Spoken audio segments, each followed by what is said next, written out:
प्रिय विद्यार्थियों, सुप्रभात। मैं सतीश, हिंदी शिक्षक, केंद्रीय विद्यालय म्याऊ।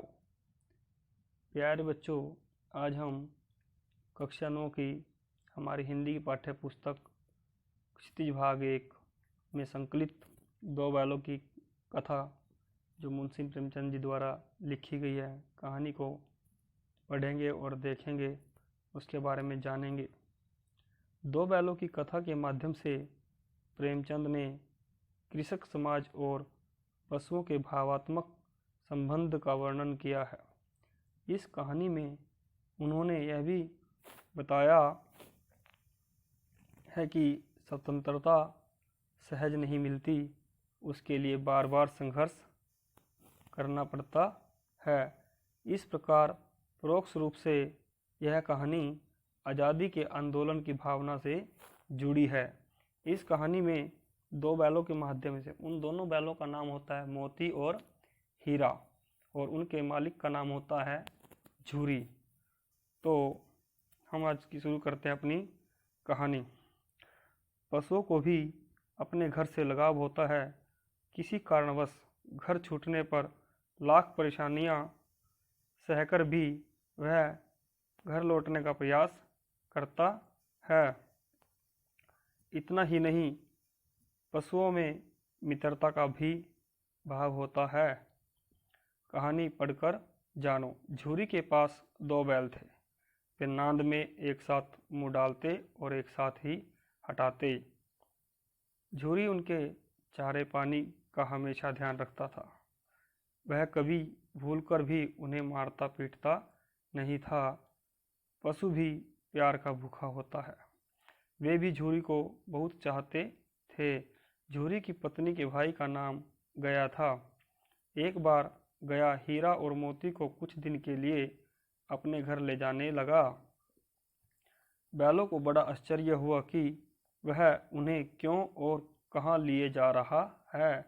रास्ते में दोनों ने उसे बहुत तंग किया। मोती बाएं भागता तो हीरा दाएं। इस पर गया ने उन्हें बहुत पीटा। घर पहुंचकर उसने उनके सामने रूखा सूखा भूसा डाल दिया, पर उन्होंने उसे सूंघा तक नहीं। रात होने पर दोनों बैलों ने वहां से भाग जाने का निश्चय किया। उन्होंने जोर लगाकर रस्सियों को तोड़ डाली और भाग निकले। सुबह होने पर जब झूरी ने उन्हें थान पर खड़े देखा तो वह सब कुछ समझ गया और प्यार से उन पर हाथ फेरने लगा। परंतु झूरी की पत्नी उन्हें देखकर जल भुन गई। उसने उनके सामने रूखा सूखा भूसा डाल दिया, फिर भी वह खुश थे। अगले दिन गया फिर आया। इस बार वह उन्हें गाड़ी में जोत कर ले चला। रास्ते में मोती ने चाहा गाड़ी गड्ढे में ढकेल दे, पर हीरा समझदार था। उसने गाड़ी संभाल ली। जैसे तैसे गया घर पहुंचा। अब गया ने उनसे बड़ा सख्त काम लेना शुरू किया। वह उन्हें दिन भर हल में जोतता, जब तक उन्हें मारता पीटता। शाम को घर लाकर मोटे मोटे रस्सों से बांधकर उनके सामने रूखा सूखा भूसा डाल देता। वे लाचार निगाहों से एक दूसरे को देखते रहते। गया की एक बेटी थी। वह बैलों की दुर्दशा देखती तो उसे बुरा लगता। वह रात को चुपके से उन्हें रोटी खिलाती। दोनों बैल उसके प्यार के सामने अपनी मार और अपमान भूल जाते। एक दिन मोती अपनी रस्सी को चुबाकर तोड़ने की कोशिश कर रहा था। तभी गया की बेटी आई। उसने दोनों बैलों को खोल दिया। दोनों वहां से भाग निकले।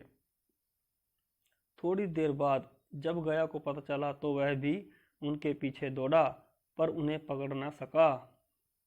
अब हीरा और मोती आजाद थे। रास्ते में उन्हें एक सांड मिला। वह उनकी ओर लपका और हीरा और मोती के होश उड़ गए।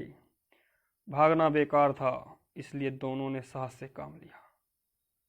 सांड ने हीरा पर वार किया तो मोती ने उसे पीछे से सींगों से चोट की। सांड घबराया। किसी एक का तो मारकर कचूमर निकाल देता, पर यहाँ तो दो थे। मिलकर काम करने में क्या होता है, बल। दोनों ने मिलकर सांड को भगा दिया। मोती कुछ दूर उसके पीछे दौड़ा, पर हीरा ने उसे दूर तक न जाने दिया। अब दोनों प्रसन्न थे। आगे चले तो रास्ते में मटर का खेत दिखाई दिया। भूख तो लग ही रही थी। हरी हरी मटर देखकर उनकी भूख और भी तेज हो गई। वे खेत में घुस गए और मटर खाने लगे। पेट अभी भरा भी नहीं था कि खेत के रखवालों ने उन्हें देख लिया। उन्होंने दोनों को चारों ओर से घेर कर पकड़ लिया और कांजी हौज में बंद करवा दिया। हीरा और मोती ने देखा कि कांजी हौज में और भी कई जानवर थे, भैंसे, घोड़ियां, गधे आदि। सबके सब कमजोर और दुबले पतले थे। वहाँ किसी के लिए न चारे का प्रबंध था न पानी का। यहाँ कहाँ आ फंसे, उन्होंने सोचा। रात होने पर मोती ने हीरा से कहा कि दीवार गिराने का प्रयत्न किया जाए। 2-4 चोटों में ही थोड़ी सी दीवार गिर गई। यह देखकर उनका उत्साह बढ़ा। उन्होंने और जोर से चोटें लगानी शुरू की। दीवार में रास्ता बनते ही पहले घोड़ियां भागी, फिर भैंसे और बकरियां। मोती ने गधों को भी सींग मार मार कर भगा दिया। उसने हीरा से भी भाग चलने को कहा, पर हीरा ने मना कर दिया। मोती मन मार कर रह गया। सुबह होने पर कांजी हौज वालों ने देखा तो उन्हें बड़ा आश्चर्य हुआ।